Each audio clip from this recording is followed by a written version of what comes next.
I'm Brianna Borger, and welcome to Yesterday Today. Today we are at the West Chicago City Museum right here in our hometown of West Chicago. They have some great exhibits inside, so let's get in and see what they have.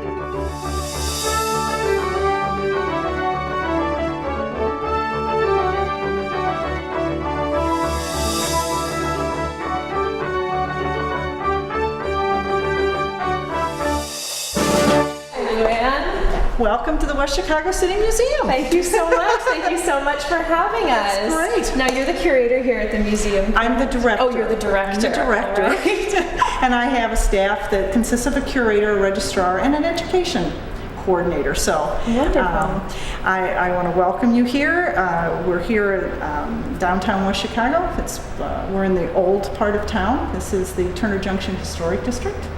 This building has quite a unique history of its own. Mm-hmm. This was built as the Turner Town Hall back in 1884 and was the seat of government for almost 100 years, the longest of any in the western suburbs. Wow.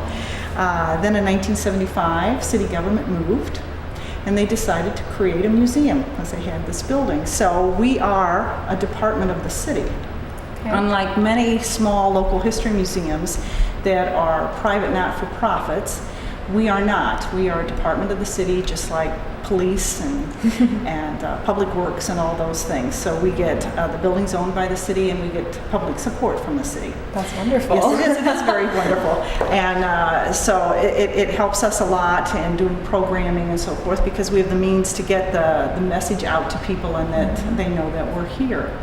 The museum was started in 1975. We've been here ever since, and we are primarily local history. We collect artifacts and oral histories and things from local residents, and that is one of our current exhibits, which is what we're standing in right now. Oh, wonderful. This is an oral history exhibit that we're doing with our Mexican community here. It was funded by a grant from the History Channel. It's called the Save Our History Grant, and if you would like, we would like to give you a little tour of this. Absolutely. All right. Thank I you. will call Sarah in. Sarah is our registrar here and was the team leader on establishing this exhibit, and she can tell you a little bit about that. Great. Thank you so much. Thank you, and enjoy your visit. Thank you. Nice to meet you, Sarah. Nice to meet you. So you are in charge of this oral history exhibit. It is a Save Our History exhibit, as Luann said, which is a grant program from the History Channel. And we started this in last fall, so August of last year. I went into the high school and trained high schoolers on how to do oral histories and also about the local history of Mexicans in West Chicago. Fascinating. So the high schoolers were interviewing members of their family? Well, actually the high schoolers, we actually have a panel of the high schoolers interviewed a few different Mexican Americans who work at the high school. Oh, okay. So we trained them on local history and the history of Mexicans here, but also how to do the oral history. So it was neat for them to interview. They interviewed one of the deans whose family came here when he was 11, one of the school board members who is a Mexican American, and then also one of the ESL teachers. So it was really good for them to learn about the background. And then after that ended in the fall, we've continued the oral history program here. That's fascinating. And it sounds difficult to display an oral history in a museum. That is very But you guys true. have done such a great job of all these layouts of the different people and their histories whose stories that you're telling. Yes, and I think one of the most important things for us is that we've had Mexicans coming to West Chicago to primarily work since the 1920s. And a lot of people don't know that. We hear about Mexican immigration, and we think of it as a recent thing, but people have been coming here from Mexico for a very long time. And you think of it as a southern thing. Yes, that's very true. You do. A long ways to travel. Yes. But because the railroads were so important here, we had a lot of railroad workers come in the 1920s. And then when agriculture started being a big draw for bringing workers from Mexico, we also had a Campbell's Soup factory farm here. So they actually grew mushrooms and tomatoes and other plants right outside of West Chicago. So a lot of Mexican workers were brought up to work there in the 1940s and into the 50s.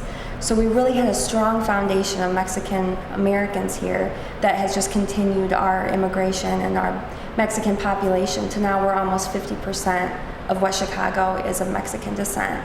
So it was That's great. It was fascinating. great to put this history up and to give people some stories, and so people understand better about why people come here and the different reasons and the different experiences they've had. Is this an ongoing project then still? It is. So we do have the exhibit up that's right now, and we're still collecting oral histories and pictures and those things. But we're putting this together in a traveling exhibit. Oh, And great. that'll go up this fall and be shown throughout Northern Illinois. So we're very excited about that, and to spread this and let people know that this is something that's happened throughout the Midwest, and our population is an immigrant story that can be seen in other places as well. That's wonderful. Thank you so much Oh, for you're very explaining that to welcome. us. You're welcome. Hi, Brianna. Hi there. I'm Sally Defoe. I'm the curator here. Nice to meet you. I wanted to tell you a little bit about the exhibit back here that we have about the 1934 World's Fair in Chicago. Why do we have an exhibit on the Chicago World's Fair? Well, West Chicago people went to the fair, brought back artifacts like this as souvenirs, and so we wanted to talk about that. The 1933 World's Fair was also one of the first fairs that broke even, didn't go into debt, and was so good that they brought it back the next year. And it was quite an event for people here. So these are some of the artifacts that people brought back. We've showed some in the case behind here. This is at the time when automobiles are really coming into their own, and travel by car is quite the thing to do. So people are starting to car camp, and that's how a lot of people would come into town and make their way into Chicago. And we actually had what was called the World's Fair Camp at Route 38 and Joliet Road that was set up, tourist cabins by Economy Housing here. There's a little scene in the back that you can see what one of them looked like. And that was to be accommodations for people. You had your own little home away from home. You brought your food, and although there was a restaurant there, and they hoped to lure in people coming off the road, because many people, probably almost 40%, were going to come by Roosevelt Road into the city. So they were coming from a ways away and were going to stay at the fair for Cross-country. an extended period of time. As well as across Illinois. Yes, Wow. it pulled people in from across the nation and around the world, actually. So that's part of what we have over there. The area that we have here is children's activities. We have some postcards that the kids can send, which are postcards that were used at the time. They're images from the fair. They have a penny postcard that was used with Fort Dearborn on it. There's also a little area here where they can go inside and see some scenes from the ethnic villages in the fair, and they can build with some of the blocks. Kids just like to get in these little confined areas, and we've had 6, 8, 10, as many as 10 kids in there. So Wow. They enjoy that. That's got to be tight. It is tight. It is tight. We give them a little ticket sticker that they can put in a book, and they get to reach in here, and they get to pick out a souvenir, which has another sticker, which is an actual souvenir that was given at the fair. Picture of that. So they keep busy here and have some things to do. And one of our questions is they have to find how many blimps are in the exhibit. So there are some blimps. I saw quite a few inside there as well. That's right. It's amazing. I ask kids what blimps are. They do know. So that's good. Good. Can you tell us a little bit about what the objects that are on display here? Are these prizes and things that people were purchasing and winning at the fair? These are actually things they would have purchased at the Okay. fair. These are actually like a pewter salt and pepper shaker, which kind of look like a penguin, almost look more like an auk, a different bird. Yeah. The bracelets were etched with images from the fair, so different scenes, and you could get different scenes on different bracelets. It's probably brass, but it's actually in very good condition. It's beautiful. It looks brand new. This is a little crumber tray that you clean up your tablecloth after a meal, and it's got scenes from the fair on it as well, both the tray and the sweeping part. There's some spoons around the corner here that have scenes from the fair, and this is actually from a couple here in town that His parents got one when he was a baby and went to the fair, and she got the other one when she was a child and went to the fair with her parents. And now they have a match set. And now they do. They have both at home, yes. That's fantastic. Yeah. And then over here you have the video playing with footage, actual footage from the fair, correct? We have some footage from the fair, and it's interesting for the kids to see this because they think people are dressed funny and traveling funny. The women all have hats, dresses, hosiery on. They're very, they're dressed for their best. And that's what this fair really touted, was the technology of the time. We're going for streamlined design, the trains that you see behind you, like the Pioneer Zephyr, and the Union Pacific's train. They're going for that 1930s streamlined design, and that was all the rage. And it was to cut down on time and lend speed. And we're fortunate to have that wonderful blueprint of the Burlington Zephyr there. That's amazing. I love that old Art Deco look that all those trains became coming into. All right, so the last part of this exhibit is over here in these display cases. And I'm fascinated by this object right Yes, here. that's a walking cane. Oh my goodness. But the best part of it is you have a little beer keg and your goblet underneath it. So you could never be without your refreshment. And it has the 1933 seal on it. But this is an example of a souvenir. The woman who brought this in told me she thought she bought it for $1 at the time, but that was probably a bit of money. We're talking about Depression times. I'm sure. And that's really what was outstanding about the fair, is because of the economic times were so tough, yet people still found the money to come to the fair to eat and see exhibits and buy souvenirs and have a good time and really forget their economic woes at the time. Yeah, absolutely. And it was a great family event. I'm sure, to take all ages to. There was lots to do with the railroads at the fair. The Union Pacific had a new train, and it had a duralumin shell, which was a lightweight aluminum shell, so that the train would have less weight and would go faster. Again, streamlining. And so they gave out these souvenir coins made of that same material with a picture of the engine on the front and a little logo on the back. But trains were very much part of the exhibit. Trains were still the premier way to travel across country at that time, although automobiles are starting to take over and be a way that individuals and families could travel. Many people went both years. We had a pair of twins here in town, the Hayward twins, that went from opening day and brought back that ribbon. And they also had the closing day ticket. So they had gone several times in 1933 and then again in 1934 and finished off the fair. And this is fascinating, the pictures of the different exhibits and acts that they had, the figure skaters and just all kinds of performers and exhibits. They did. Amazing. They had the ethnic villages had wonderful foods from different countries. They had the acts, as you're talking about, to entertain people. So there was lots to do. There was even a children's area called Enchanted Island, which we talk about a little here. And Radio Flyer had this huge model that they had. To me, it looks a little scary, but I don't know if the children liked it. But this was an area just for kids to play. Kids could be dropped off there while their parents were free to enjoy the rest of the fair.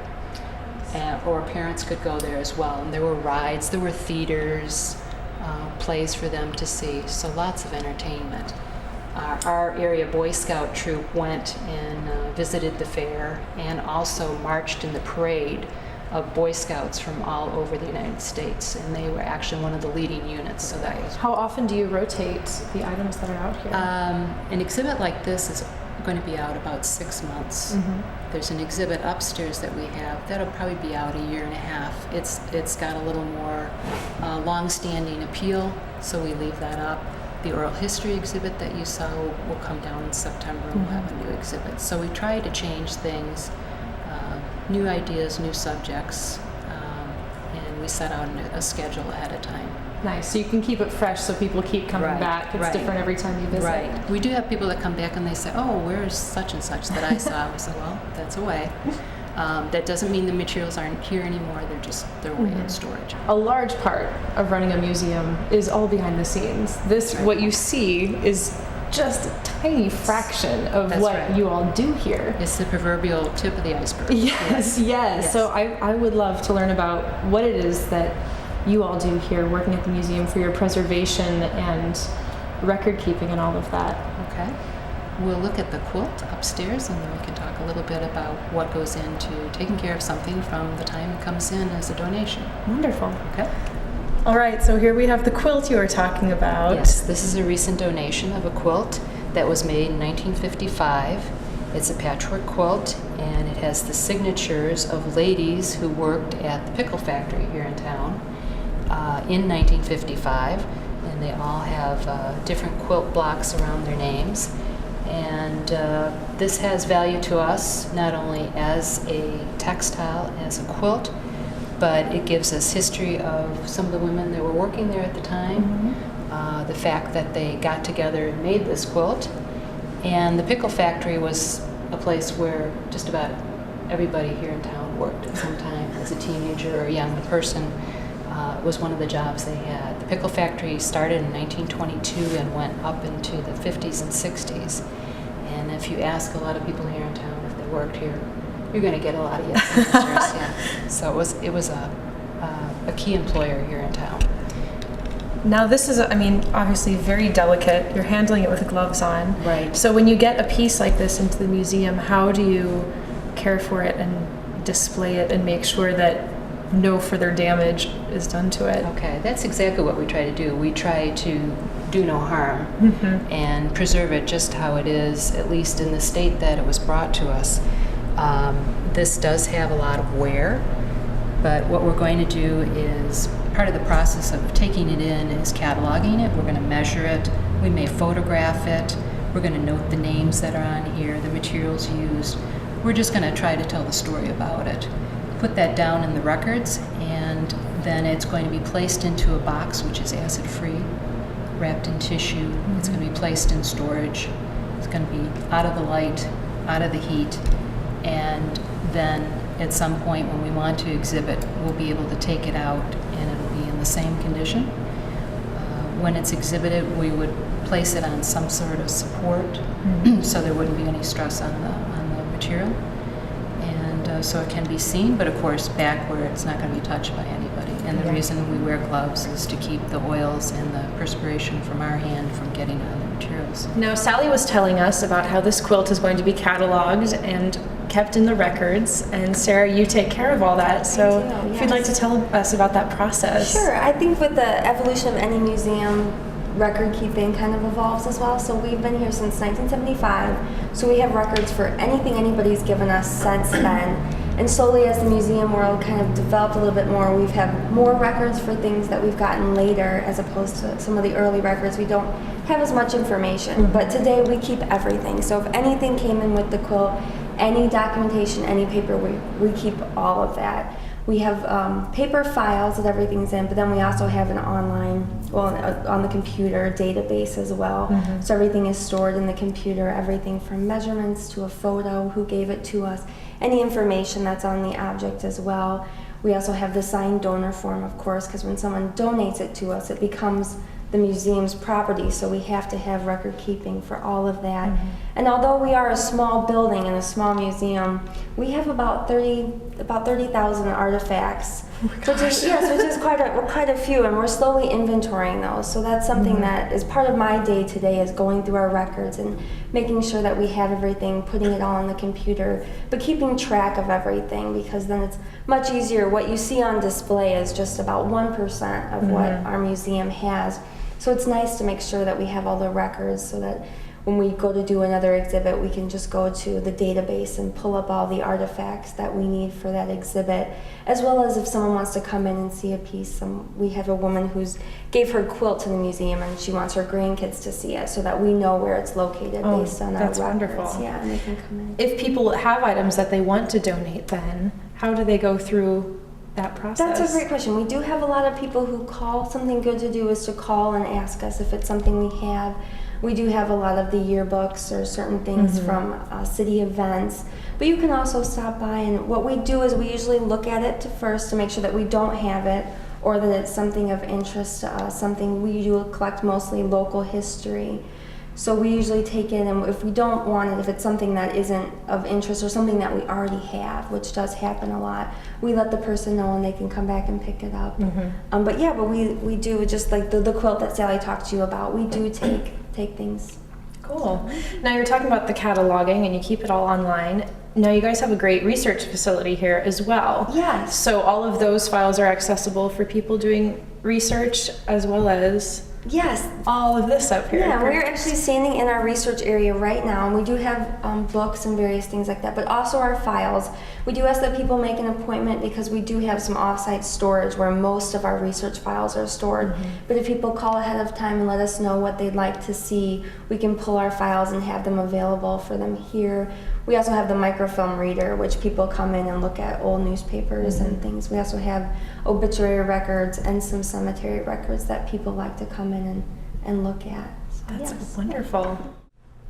Now we are upstairs with Sally, and this is a longer standing exhibit in the museum about the local history and the building of West Chicago, correct? Right, it's called Building Community, and we're looking at our earliest immigrants to West Chicago starting back in the 19th century.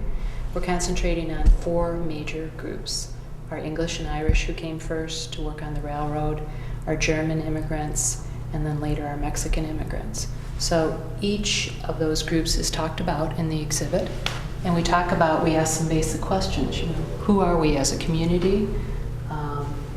We've got pictures here of people from current day to back in the 1800s. So we're a variety of people. We've come here for different reasons. We continue to come here. Why did we come? We explore some of the reasons that our 19th century immigrants came. Religious freedom, economic freedom. How did they get here? We look at that in this area behind you. You know, they came by ship. Then later they came by train.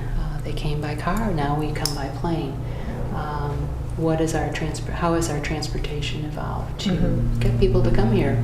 The building that we're in was the 1884 Turner Town Hall that was built to house the government and also house the jail, which was very important at the time. Before that, prisoners were taken to the county in Wheaton. So we needed a place here where there could be a lockup. So this used to be a jail in this building? There was a jail cell in this building, yes. And was also the home of the fire department. We used to have double doors in the front of the building, and the volunteer fire department kept the wagon here, not the horses, got the horses across the street. And then off they would go to fire. We're talking about early times when we didn't have water system until 1896. So you had to rely on pumps and buckets.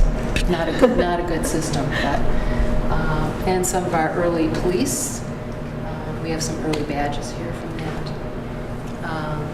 We talk about what people brought with them, what were the necessities, and because of the way they traveled, that meant they could only bring certain items. So we look at that evolution in time, how people today can bring much more, what kinds of things they pack. This is a good exercise for the kids. We've got a little suitcase for them and their clothes in the dresser, and they have to see what they can get in there.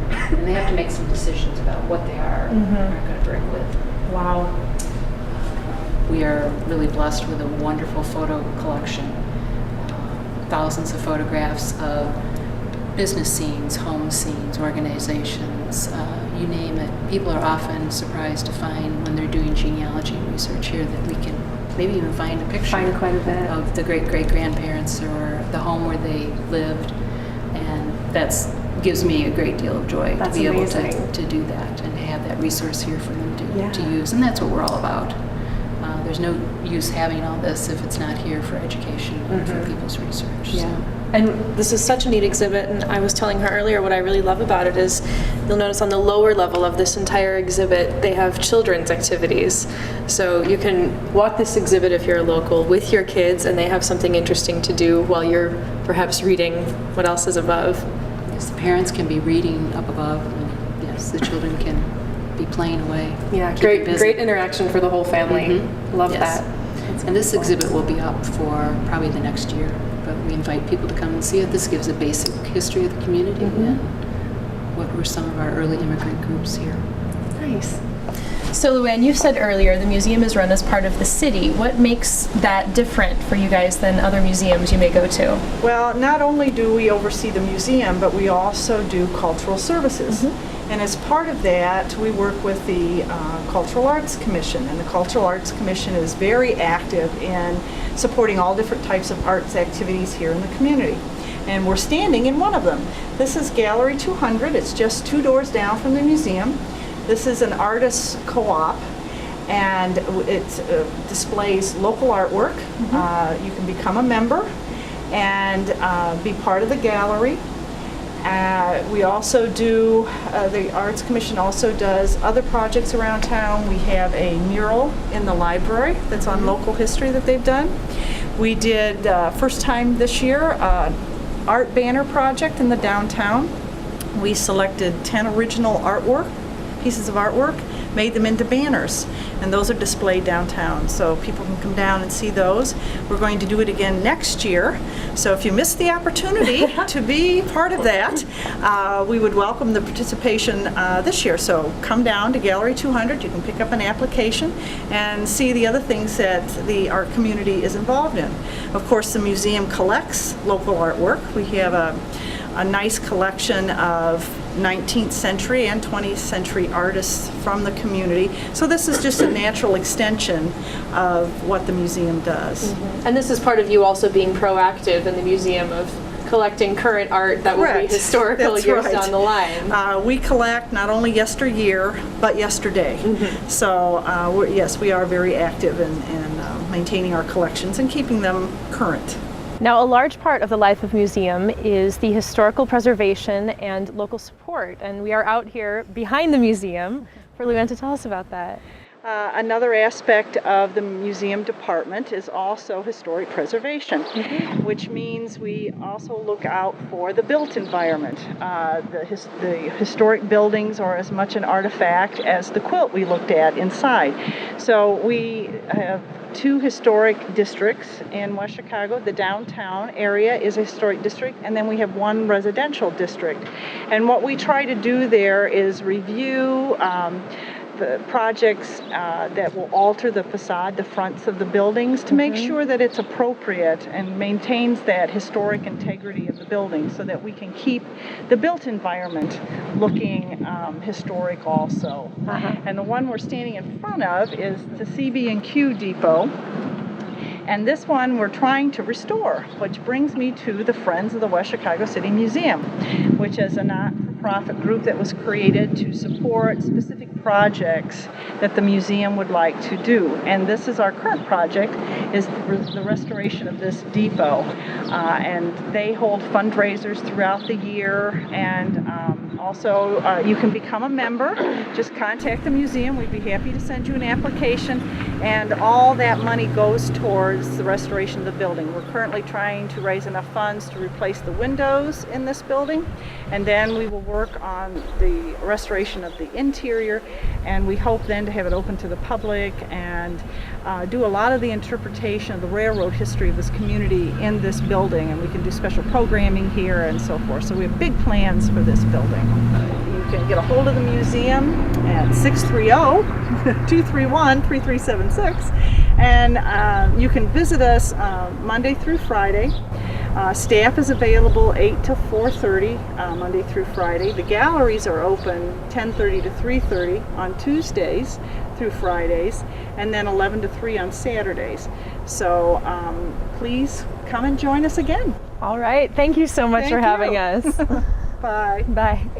Thanks for joining us on Yesterday Today at the West Chicago City Museum. Now that you've gotten a taste of it, be sure to come on down and experience it for yourself. We'll see you next time on Yesterday Today. Bye.